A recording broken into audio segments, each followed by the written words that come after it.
Good morning, and welcome to Johnson & Johnson's first quarter 2023 earnings conference call. All participants will be in a listen-only mode until the question and answer session of the conference. This call is being recorded. If anyone has any objections, you may disconnect at this time. If you experience technical difficulties during the conference, you may press star zero to reach the operator. I will now turn the conference call over to Johnson & Johnson. You may begin. Good morning. This is Jessica Moore, Vice President of Investor Relations for Johnson & Johnson. Welcome to our company's review of the 2023 first quarter business results and full year financial outlook. Joining me on today's call are Joe Wolk, Executive Vice President, Chief Financial Officer, and Ashley McEvoy, Executive Vice President, Worldwide Chairman of MedTech.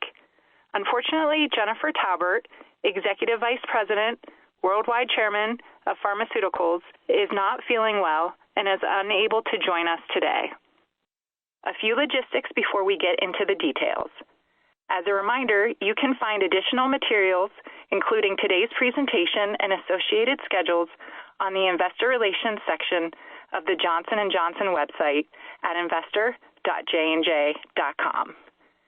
Please note that today's meeting contains forward-looking statements regarding, among other things, the company's future operating and financial performance, product development, market position, and business strategy, and the anticipated separation of the company's consumer health business.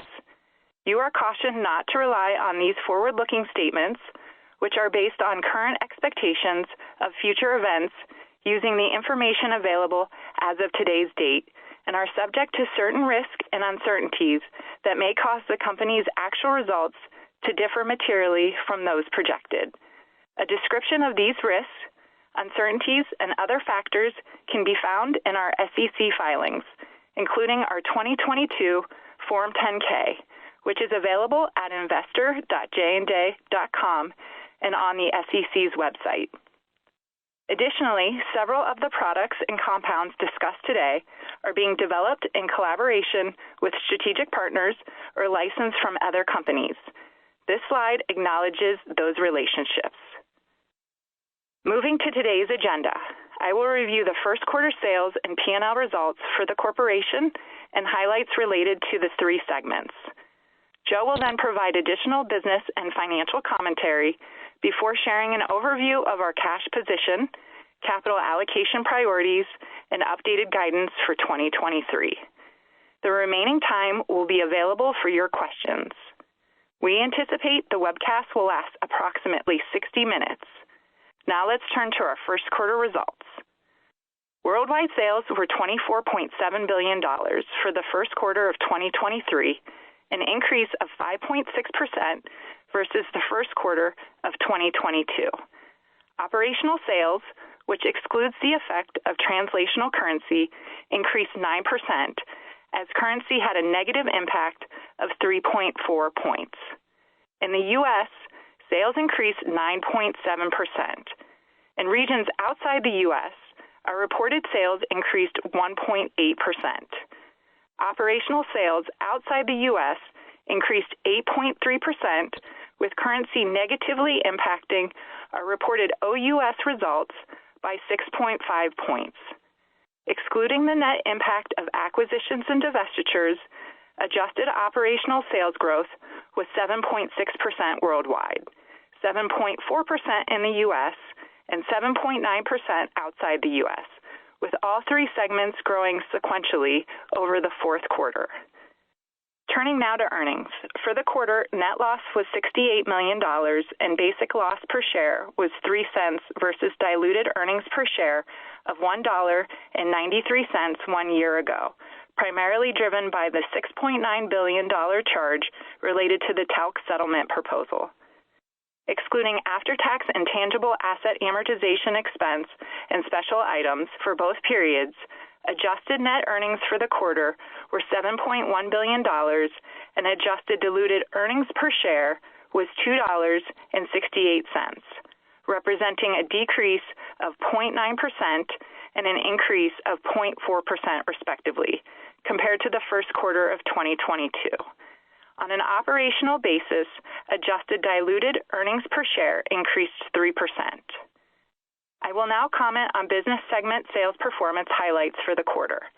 Unless otherwise stated, percentages quoted represent the operational sales change in comparison to the first quarter of 2022 and therefore exclude the impact of currency translation. Beginning with consumer health. Worldwide consumer health sales of $3.9 billion increased 7.4%, with an increase of 11.4% in the U.S. and an increase of 4.4% outside the U.S. Worldwide operational sales increased 11.3%, and outside the U.S., operational sales increased 11.3%. Results were primarily driven by global strategic price increases across all franchises. Volume growth in OTC was due to an exceptionally strong cough, cold, and flu season, most pronounced in Europe, coupled with one-time retailer restocking, primarily in the U.S., related to low inventory levels due to triple-demic demand.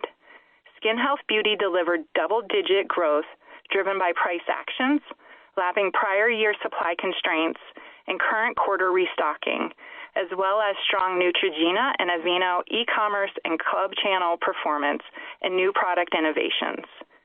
Moving on to our pharmaceutical segment. Worldwide pharmaceutical sales of $13.4 billion increased 4.2%, with growth of 5.9% in the U.S. and 2.4% outside of the U.S.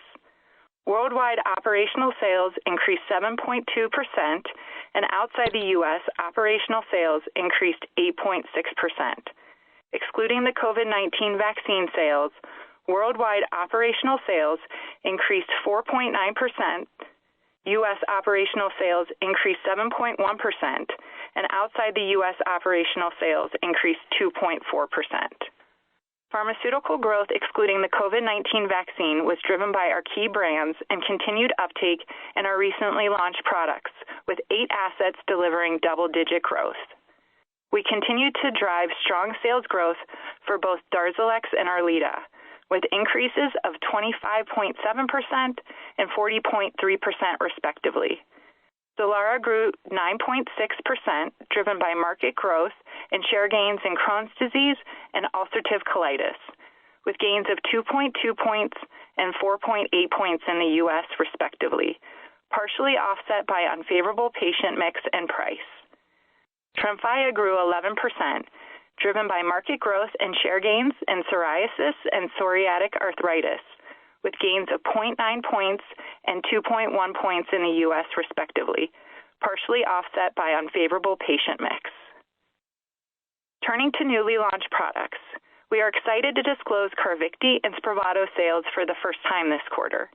We continue to make progress on our thoughtful and phased launch of Carvykti and continue to expand access and reimbursement for Spravato.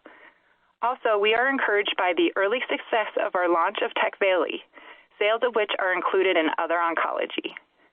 This sales growth was partially offset by the loss of exclusivity in Remicade and Zytiga, along with a decrease in Imbruvica sales due to competitive pressures. Imbruvica maintains its market leadership position worldwide. I'll now turn your attention to the MedTech segment. Worldwide MedTech sales of $7.5 billion increased by 7.3%, with growth of 16.6% in the U.S. and a decline of 0.6% outside of the U.S. Worldwide operational sales increased 11%, and outside the U.S., operational sales increased 6.2%. Abiomed contributed 4.6% to operational growth. Excluding the impact of acquisition and divestitures, worldwide adjusted operational sales growth was 6.4%. Sales in the first quarter accelerated sequentially from Q4 for all 4 MedTech businesses, driven by global procedure growth, continued uptake of recently launched products, and commercial execution. As anticipated, in China, procedure volumes improved as the quarter progressed.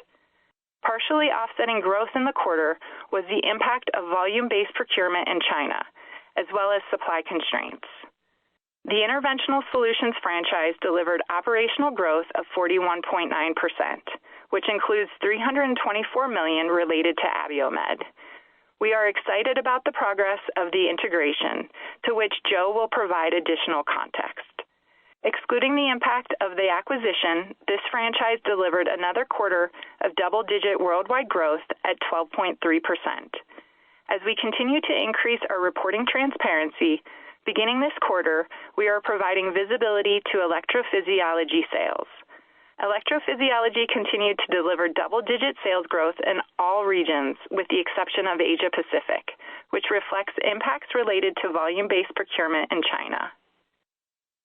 Orthopedics operational growth of 5.1% reflects the strong procedure recovery and success of recently launched products, especially digital and enabling technologies driving pull-through sales in areas like hips and knees.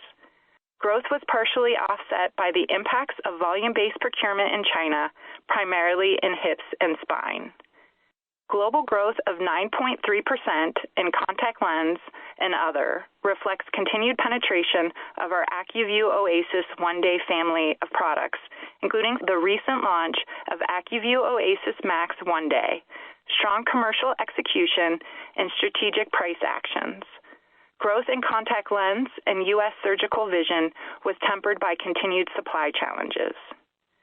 Now turning to our consolidated statement of earnings for the first quarter of 2023. I'd like to highlight a few noteworthy items that have changed compared to the same quarter of last year. Cost of products sold deleveraged by 150 basis points, driven by one-time COVID-19 vaccine manufacturing exit-related costs in the pharmaceutical business and commodity inflation and acquisition-related items in the medtech business. Selling, marketing, and administrative margins leveraged by 60 basis points, driven by proactive management of costs given the current inflationary environment. We continue to invest strategically in research and development at competitive levels, investing 14.4% of sales this quarter. The $3.6 billion invested was a 2.9% increase versus the prior year. The other income and expense line was an expense of $7.2 billion in the first quarter of 2023 compared to net income of $100 million in the first quarter of 2022.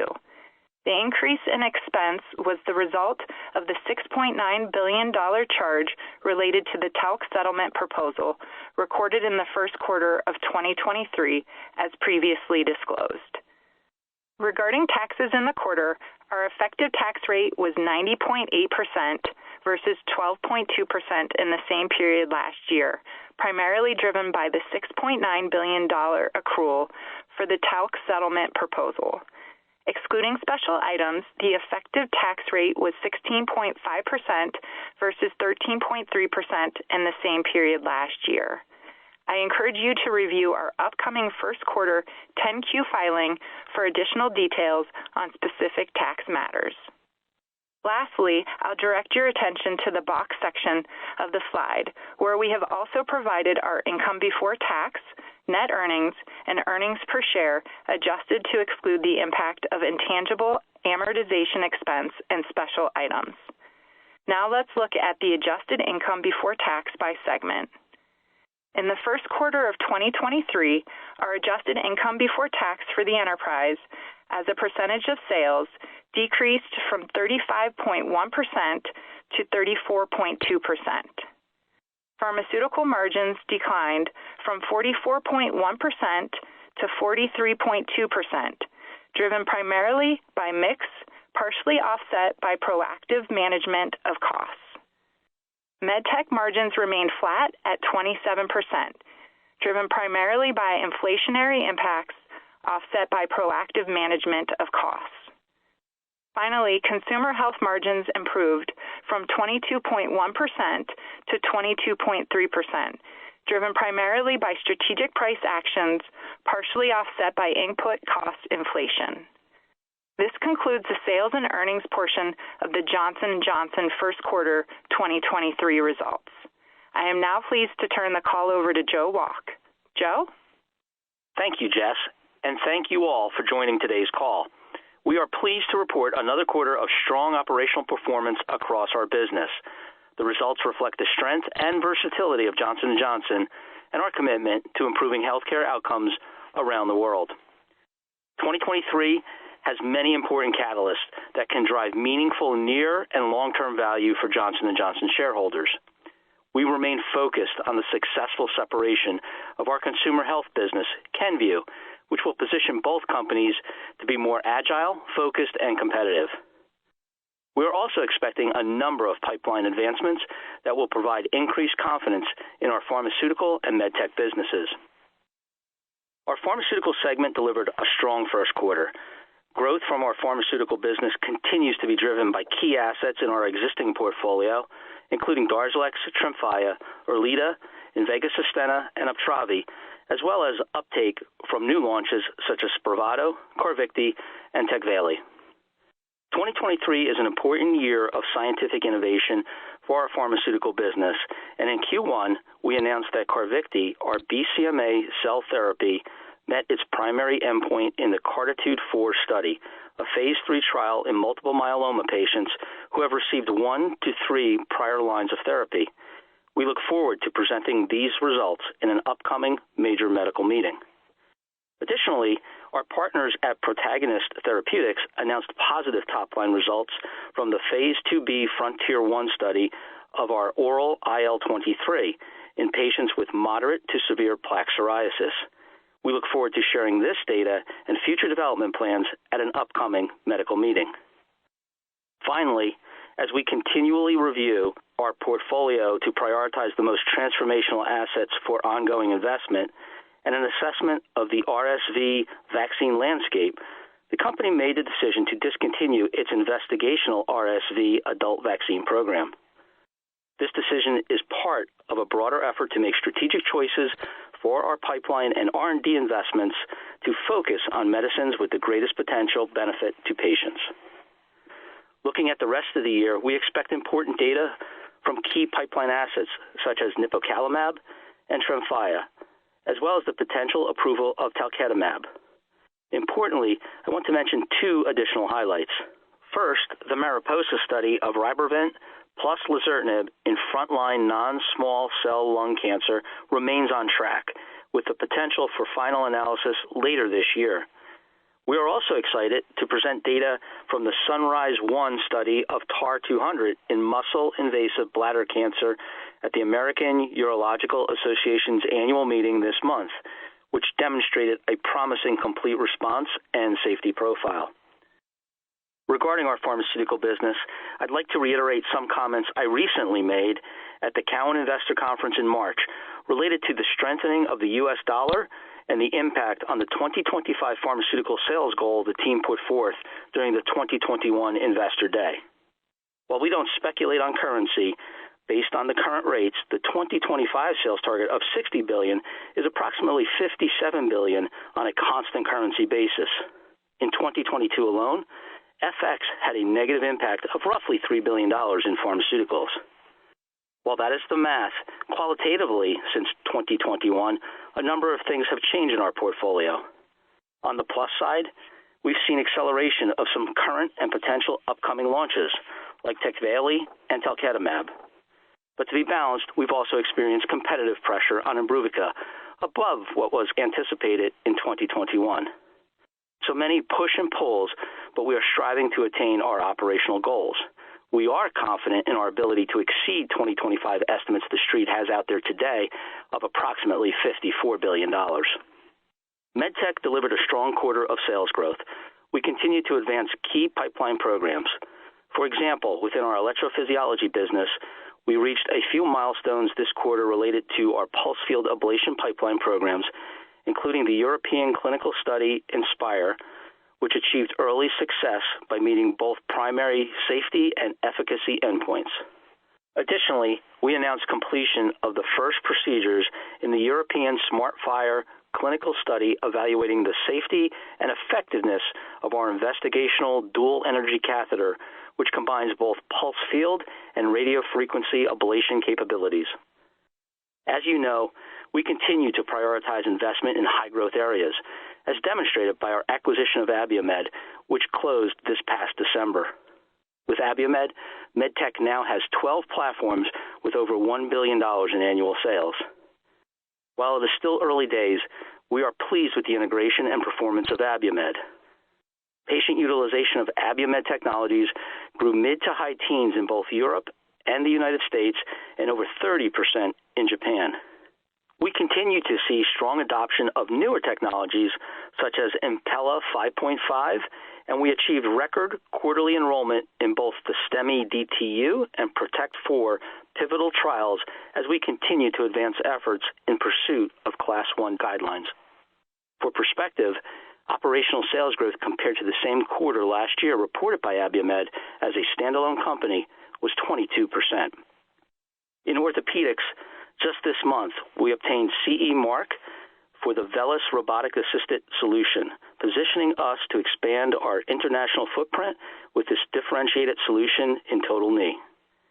Finally, the MedTech team is excited by the progress being made in regards to the Ottava general surgery robotic solution, and we remain on track to share more information in the second half of this year. Our consumer health business delivered double-digit first-quarter sales growth driven by strategic price actions, strong demand, and some stock replenishment. We remain on track to complete the separation of this business in 2023, assuming accommodative market conditions. Since the start of the year, we have been operating our consumer health business as a company within a company and continue to update our Form S-1 filing with the Securities and Exchange Commission, giving us the opportunity to pursue an initial public offering as a potential first step in the separation. Stand-up costs and stranded costs remain consistent with what we have stated previously, with an active program well underway to reduce the stranded costs.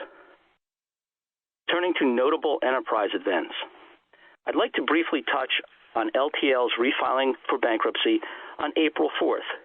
Neither LTL's original filing nor this refiling is an acknowledgement of wrongdoing, nor an indication that the company has changed its long-standing position that its talcum powder products are safe.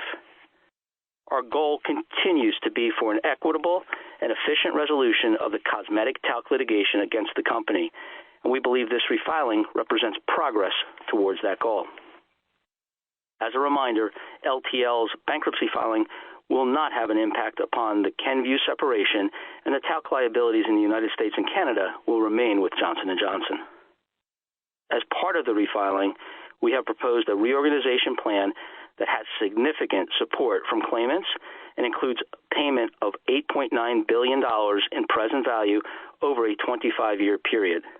LTL will continue to work through the process set forth by the bankruptcy court and expects to present the reorganization plan to the court in mid-May. Our capital allocation priorities remain consistent, and in 2022, we successfully executed against all pillars. R&D investment remains our number one priority and driver of long-term growth and value creation. We know the value our investors place on our dividend, and we were pleased to announce this morning that our board of directors has authorized a 5.3% increase, marking our 61st consecutive year of dividend increases. In addition, we continuously evaluate strategic business development opportunities that enable Johnson & Johnson to create value for patients, customers, and shareholders. Our final priority is share repurchase programs when appropriate. In fact, this past quarter, we completed the $5 billion share repurchase program announced late last year. We are confident in our strong financial position, including our AAA-rated balance sheet, and our ability to deploy capital across all strategic priorities. We believe this strength differentiates Johnson & Johnson and enables us to pull the appropriate levers to set us up for long-term success. Moving on to our full year 2023 guidance for the enterprise. Based on our strong start to the year, we are pleased to raise our guidance. We now expect operational sales growth for the full year 2023 up 1 percentage point in the range of 5.5% to 6.5%, or up $1 billion in a range of $97.9 billion to $98.9 billion on a constant currency basis, and adjusted operational sales growth up 1 percentage point in the range of 4.5% to 5.5%. Our sales guidance continues to exclude contribution from the COVID-19 vaccine. As you know, we don't speculate on future currency movements. Last quarter, we noted that we utilized the euro spot rate relative to the U.S. dollar at 1.08. The euro spot rate as of late last week was 1.10. We continue to estimate there would be minimal impact from foreign currency translation on reported sales for the year, as the dollar has strengthened versus other select currencies. We are maintaining the guidance we provided in January for our adjusted pre-tax operating margin, other income and expense, interest expense, and tax rate. We are also increasing our adjusted earnings per share guidance by 5 cents per share and tightening the range to $10.50 to $10.60 or $10.55 at the midpoint on a constant currency basis, reflecting operational or constant currency growth of approximately 3.5% to 4.5% or 4% at the midpoint. While not predicting the impact of currency movements, assuming recent exchange rates I previously referenced, our reported adjusted earnings per share for the year would be favorably impacted by approximately 5 cents per share. This favorable currency impact, coupled with our strong operational outlook, results in an increase to our reported adjusted earnings per share for the year by 10 cents per share and tightening the range to $10.60 to $10.70 or $10.65 at the midpoint, reflecting growth of approximately 4.5% to 5.5% or 5% at the midpoint. While we do not provide guidance by segment or on a quarterly basis, I'd like to provide some qualitative considerations for your modeling. In pharmaceuticals, we maintain our expectation of delivering above-market growth in 2023, driven by key assets and continued uptake of our newly launched products. This growth considers the potential composition of matter patent expiry of Stelara, which we currently assume will occur in late 2023 in the United States. Further, we continue to expect 2023 impact from other post-LOE products, including Remicade, Zytiga, and Zepleon, as well as increased austerity measures across Europe. Regarding our COVID-19 vaccine, we do not anticipate material sales beyond that which were recorded in the first quarter, as our contractual commitments are complete. In MedTech, we expect continued competitive growth fueled by increased procedures and commercial uptake of recently launched products. We anticipate relatively stable procedure volumes and healthcare staffing levels for the remainder of the year with normal seasonality. Regarding quarterly phasing, given the strength of our first quarter results, we now expect relatively consistent performance throughout the year from our pharmaceutical and MedTech businesses. When modeling consumer health growth rates in 2023, it is important to take into consideration prior year comparisons, as well as the robust cough, cold, and flu season and the one-time restocking that occurred in the first quarter. As a reminder, the first half of 2022 was impacted by supply constraints. A few brief announcements before we take your questions. Continuing our efforts to increase our transparency and assist with your modeling, we are planning to post a patent table, including U.S. pharmaceutical patents, to our investor website in the quarter. In addition, please mark your calendars for December 5th, as we will be hosting an enterprise business review at the New York Stock Exchange focused on the new Johnson & Johnson, highlighting both our pharmaceutical and MedTech businesses. We will provide additional details about the event in the coming months. Before we turn to your questions, let me state how proud we are regarding our team's continued hard work and unwavering commitment. Our sights are set on the future, focused on delivering competitive growth for the new Johnson & Johnson. We are confident that our current plans position us for near-term success, long-term growth, and value creation for our shareholders. I'll now turn the discussion to the Q&A portion of the call. Kevin, can you please provide instructions for those wishing to ask a question? Certainly. Ladies and gentlemen, if you'd like to ask a question at this time, please press star then one on your telephone keypad. If you'd like to withdraw your question, please press star then two. Please limit your questions to one question only. Our first question is coming from Chris Schott from J.P. Morgan. Your line is now live. Great. Thanks so much. Just maybe a two-parter on the pharma side. First, on the $57 billion target for pharma, your comments are very clear in terms of your confidence of exceeding consensus of $54 billion. Are you still confident, though, in that $57 billion target as we think about kind of the pushes and pulls that you just outlined there? And then maybe just a specific question on Rybrevant. I just want to make sure I heard the comments correctly there. I think you mentioned there's a final analysis of MARIPOSA later this year. Does that mean the interim has passed at this point? And maybe just put some context of what you think you need to show in that study to dislodge share from Tagrisso. Thank you. Great. Hey, thanks, Chris. Appreciate the questions. So first, with respect to the $57 billion, I wanted to make sure that I was clear on the record, since I had the opportunity to do that about a month ago, that everybody understood the message around the math component of it. We feel very good about our pipeline. We continue to work towards some really good data that came out this quarter around multiple myeloma, MARIPOSA, which we'll talk about in a minute. We continue to see some uptake of some of our newer products. And the goal is still that for us. But you'll have a much better and much more informed and probably timely update once we hit the December 5th meeting at the New York Stock Exchange. So stay posted on that. What I do feel comfortable, though, is that we're moving certainly in the right direction. I wanted to take out the unclarity that maybe was created by currency and the dramatic movements that occurred over the last 18 months.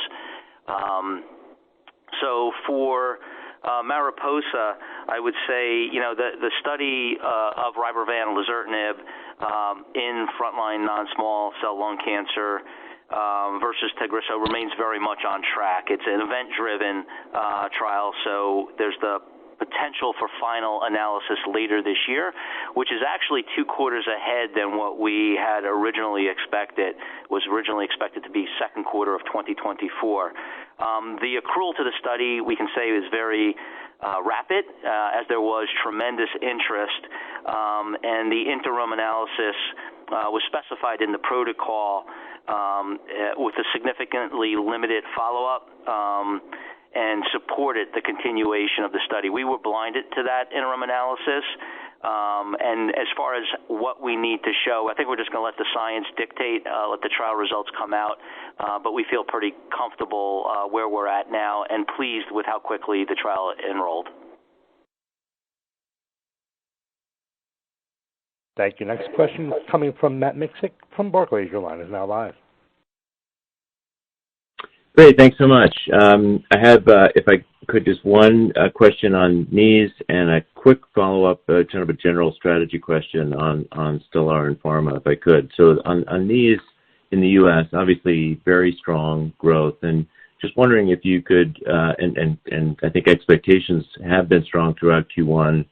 I just was wondering if you could maybe give a little bit of color as to, what's driving that strength. How much of that is maybe the robot? How much of that is I don't know, other product launches, and then one quick follow-up on Pharma, if I may. Matt, no, thank you for the question. And before I turn it to Joe and Stelara, it's really nice to see 12% growth in the U.S. for knees. We haven't seen that in a while.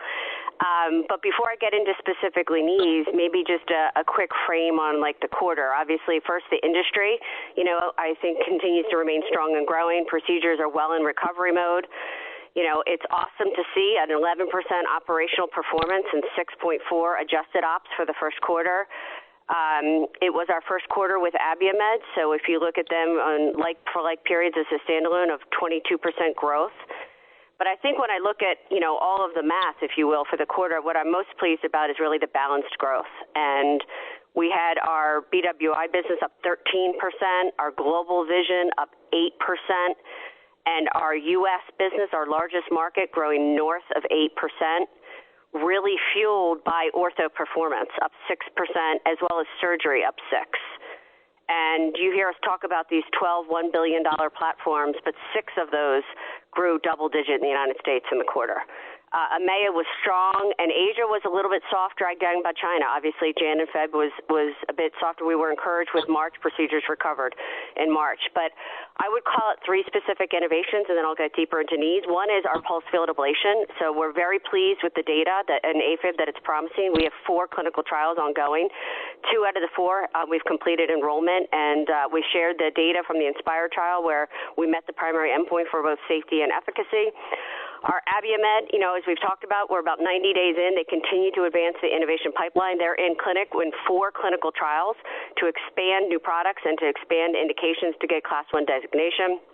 And last, I would say, Matt, we are in all things robotics. So let's talk about VELYS. We just received CE mark, positioning it for expansion to more global markets. Right now we're in 5, but I'm pleased to say that it's now the fastest growing knee robotic system in the United States. We've completed over 20,000 procedures, and we're taking this systems approach to our business in hips, to shoulders, and to spine. Our Monarch platform is the first and only multi-specialty flexible robotic solution with FDA clearance in bronchoscopy as well as endourology. We've completed 25,000 procedures and are in clinic right now, combining the Monarch endoluminal navigation with ablation treatment technology of NewWave. And just recently in February, we were the first patient received robotic-assisted removal of kidney stone. We're trying to get a higher kidney stone clearance rate than the standard of care. And last, as we talked about, our team in Ottawa is really progressing significantly, really looking forward to a back half of the year update with the team. So VELYS is really a combination of having access to cementless, both on fixed bearing and rotating platform, revision, our new introduction of the medial stabilized knees, and most importantly, not just coupled with the robotic system of VELYS, but coupled with the most modern knee implant in the world. Thank you. Well, that was a fantastic overview.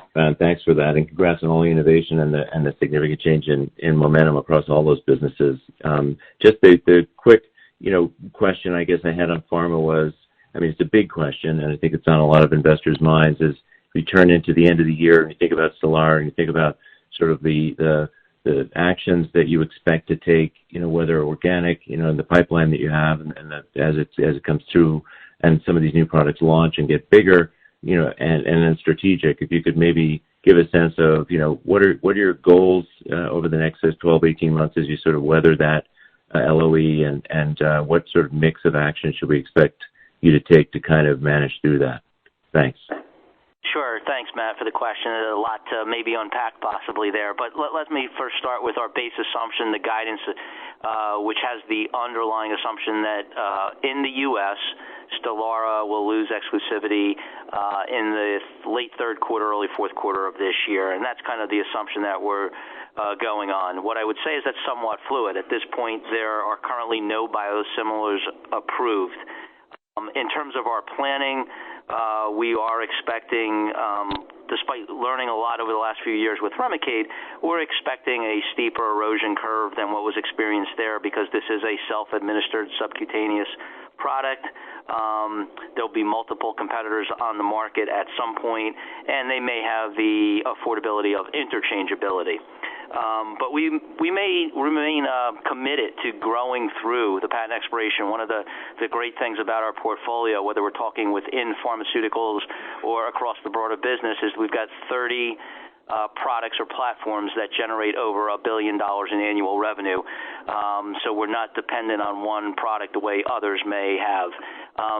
In terms of unpacking your question maybe a little bit further, I got the sense you were heading towards M&A. Certainly we always remain vigilant and look at a number of opportunities, making sure there's strategic fit before we act. If there's strategic fit, then we're going to look to deploy capital in a way that returns to shareholders to compensate them, quite frankly, for the risk that we're bearing on their behalf. But we're not going to do anything out of desperation based on the breadth of our product portfolio. We're lucky in that we've got a strong balance sheet to do whatever we'd like, but we want to make sure it makes good strategic and financial sense. So that's probably the best way to answer that. I know Jennifer and the team are very committed to growing through the loss of Stelara whenever that may occur, and the pipeline data that we're generating now, as well as really the early success we're having in some of these newer products, I think positions us well to meet those goals. Thank you. Next question today is coming from Terrence Flynn from Morgan Stanley. Your line is now live. Great. Thanks so much for taking the questions. Maybe two-part one for me as well.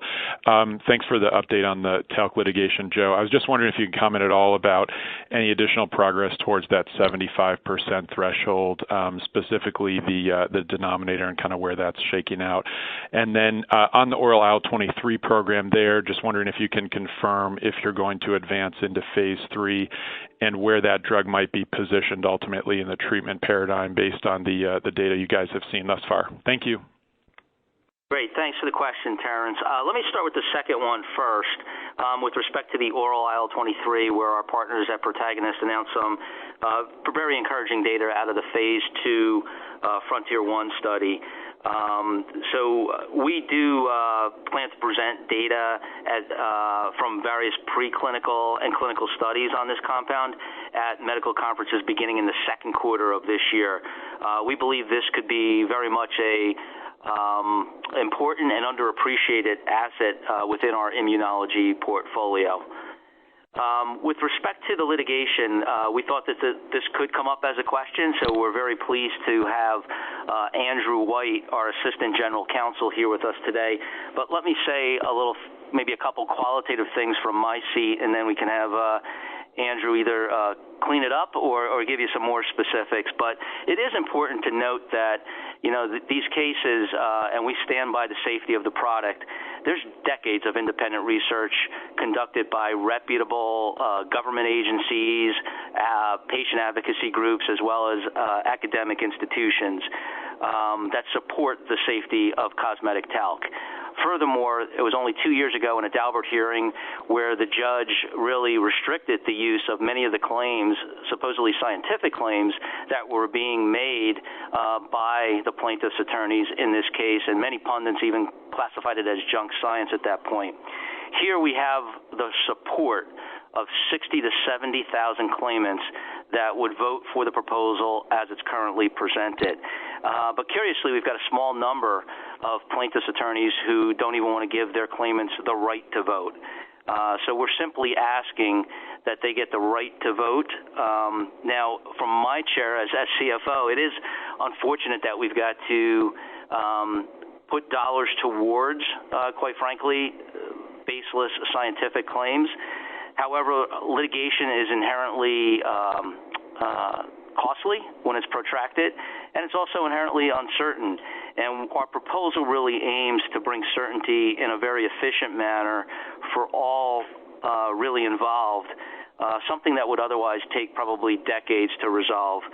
So let me turn it over to Andrew in terms of maybe any of the specifics that you can add. Yeah, good morning, Terrence, and thanks, Joe. As Joe mentioned, we are very confident in the position that we stand today in terms of support for the plan. We have well over 60,000 that have expressed a desire to vote for this plan. And the expectation is that we will move forward with a reorganization plan to present to the court within the next 30 days and hope to quickly move to a vote. And we believe once we put that plan out for a vote, we'll gain even more support from a small, but I would say vocal minority of attorneys. So we believe we're going to reach that 75% threshold and look forward to getting that plan out to a vote. Thank you, Andrew.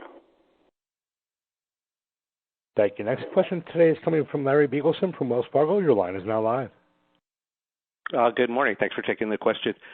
Joe, two for you on the guidance. I heard you on CNBC this morning, and you said you turned from cautious in January to optimistic now about 2023. So I was curious, about two things. One, on the guidance, you previously expected, second half to be better than the first half in MedTech and pharma because of the growth drivers you outlined, on the Q4 call. So what changed there? Why do you expect growth to be more stable through the year? And second, Joe, on the margins, Q1 was up about 60 basis points year over year in Q1 on the operating margin, but you expect gross margins to improve through 2023 as inflation wanes. So why would the operating margin be flat for the full year? Thanks for taking the questions. Yeah, thanks, Larry. First, I do want to correct the record a little bit on you. Responsibly was in front of both cautious as well as optimistic. So we've moved from responsibly cautious to responsibly optimistic. Why do I say that? It's because we did see some dynamics within our P&L. The team's great ability to really manage our resources effectively with the backdrop of really a company separation that could lend itself to some stranded costs. We're managing those extremely well. There is still inflation within the P&L. I don't think we should say that it's now behind us. We have a good data point with respect to where we landed Q1. We're very pleased with the first quarter results and the strength of that, and why we've maybe moved from a little bit more of a consistent approach throughout the year versus a stronger second half from a first half. Is really around the first quarter results. So in terms of pharmaceutical pricing, it was still unfavorable, as you might expect, with respect to pharmaceutical, but not as unfavorable as we anticipated. And then, maybe Ashley can talk here too. When we came out in January, there was the pandemic was kind of full blown in the Asia Pacific region, and we did see a very positive data point in March with respect to China specifically. I don't know, Ashley, anything to add there? Yeah, no, Larry, what I would share is, I would say that procedures are trending well above all pre-COVID levels. It was up until December, with the exception of China. China in December, January, and February were well below pre-COVID levels, and January trending down 50%. So I am encouraged to see in March that they're back up. They're back up a little bit ahead of pre-COVID levels, and so that's why we're kind of rebalancing the year. I think that we're going to have more stability throughout the balance-to-go year versus earlier thinking that we would be having a stronger second half versus first half. Yeah, and Larry, with respect to operating margins, it's still very early in the year. It's still only April. If we have the opportunity to manage these macroeconomic headwinds that we entered the year with, and then maybe provide the flexibility for further investment for great opportunities down the road that fortify the future, we'll certainly look to do that. You guys know us well enough that if we don't find those meaningful opportunities, we'll probably have the opportunity to take up guidance down the road. But my first preference would be to deploy that in investment opportunities that secure both medtech and pharmaceuticals for the future. Thank you. Next question today is coming from Louise Chen from Cantor Fitzgerald. Your line is now live. Hi, thank you for taking my question. So I had a pharmaceutical question for you. You've built a really strong oncology franchise, and what are some unique approaches you think you can take to create combos and regimens that might not be available to other companies? And are there any additional areas in oncology that you would like to be involved in that you are not now currently involved in? Thank you.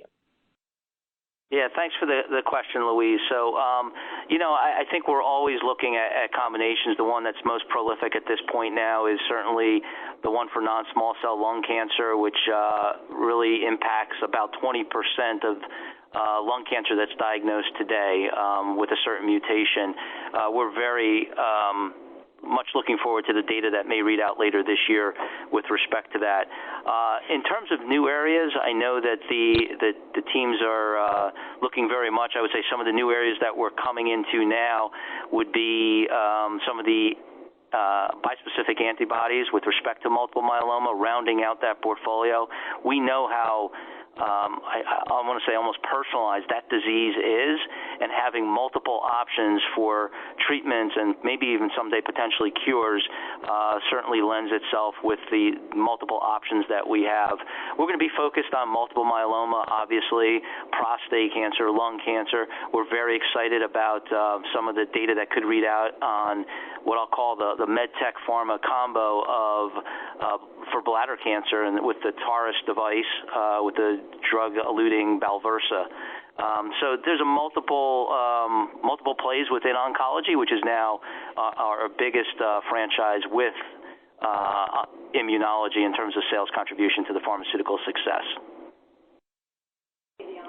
Aspect that I'd add, Louise, is as you know, our multiple myeloma platform is extremely strong, and we're looking at multiple clinical trials about not cannibalizing those products, but rather looking at combination treatments as well as sequences of those products between Tecvayli, Darzalex, Carvykti, and then hopefully our soon-to-be-approved talquetamab. Thank you. Next question is coming from Josh Jennings from TD Cowen. Your line is now live. Hi, good morning. Thanks for taking the questions. Had a question for Ashley just on the Varipulse PFA platform. I was hoping to just get an update on commercial timelines, anything you can share just in terms of CE mark and then FDA approvals, and then maybe digging a little bit deeper, just helping us understand. I mean, our expectation is that Varipulse will be third to market in the United States, but what percentage of Biosense Webster's revenues are leveraged to the ablation catheter segment within the EP industry? And then what drives your optimism that Varipulse will be able to maintain Biosense leadership position in the ablation catheter segment? Thanks for taking the questions.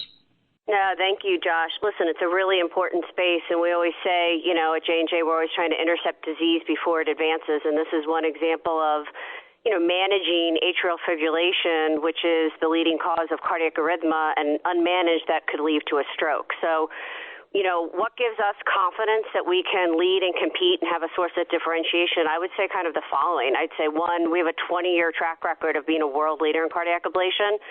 We have 5,000 plus installed base. We do see the promise of PFA. We are actively engaged in 4 clinical trials. 2 of those trials have completed enrollment, the European and Inspire, as well as the U.S. We've shared data in February in the International AFib Symposium that we met the primary endpoint. And I would tell you our approach is really what's differentiated, Josh. So we're kind of leveraging the deep expertise and the insights into the various ablation strategies. So we have a portfolio of PFA catheters which are fully integrated into the CARTO 3 system, and it's powered by kind of our True Pulse generator. So we really underscore the importance of how important mapping is and vision to know where operators are and what they're doing in the heart anatomy. And kind of the bottom line for us is we actually think access to radio frequency, which has like 20 plus years of safety and efficacy, coupled with the newer generation of PFA is really going to be the winning combo for electrophysiologists.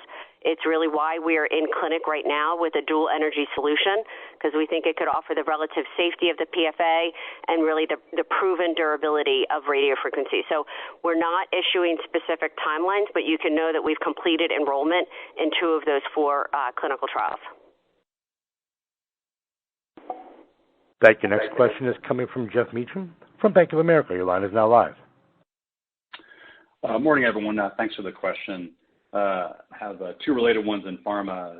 So on Imbruvica, how do you guys view the impact from the indication withdrawal? And is there a risk of other non-CLL indications like follicular being pulled? And then related to your hematology business, do you guys have a status update on Carvykti supply after what was this quarter a really good quarter? Thank you. Yeah, thanks for the question, Jeff. With respect to Imbruvica, I would say that we're not expecting any more withdrawals at this point. It is obviously based on our performance, encountering competitive pressures, but it's really the competition that's been the biggest driver in terms of the performance that we're not seeing there, quite frankly. But it's the withdrawal was a very small part of our business to begin with, but we don't anticipate other withdrawals at this point. With respect to your second question and supply on Carvykti, I would say that you probably did read the announcement recently that we did sign on for additional capacity to scale up some production and increase availability moving forward. The manufacturing is ramping up to supply markets. We have really tremendous demand given some of the data that supports this, the Carvykti, the CAR T for Johnson & Johnson. And we're committed to doing everything we can to accelerate our manufacturing abilities to meet that demand. Work in our facility in Ghent continues to progress, and it will serve as an important part of our supply chain network for not just this, but other cell therapies in the future. Thank you, Jeff. Kevin, we have time for one last question. Thank you. Our final question today is coming from Danielle Antalffy from UBS. Your line is now live. Hey, good morning, everyone. Thanks so much for taking the question, and it's good to be back talking to you all. Ashley, just a quick question for you on the orthopedics number, a very good quarter. I was just wondering, I know this is really hard to parse out, but what is, from your sense, what is backlog work down versus real underlying growth and or more specific to J&J share gain? Anything you can say on how to think about what's happening in the orthopedics market right now in the U.S.? Thanks so much. No, thank you, Danielle. It's great to hear your voice. Listen, it's really a combination of both. You know, procedures are accelerating, particularly like even as recently as March in China, as an example.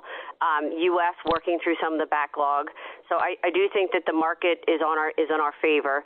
But at the same time, I have to give huge acknowledgement to the orthopedics team, who has really built a very differentiated portfolio, and they are now participating in the fastest growing segments within the orthopedics category. So if the category is growing 3 to 4, they're competing in areas that are high single digit. And what are those areas? It's all things robotics.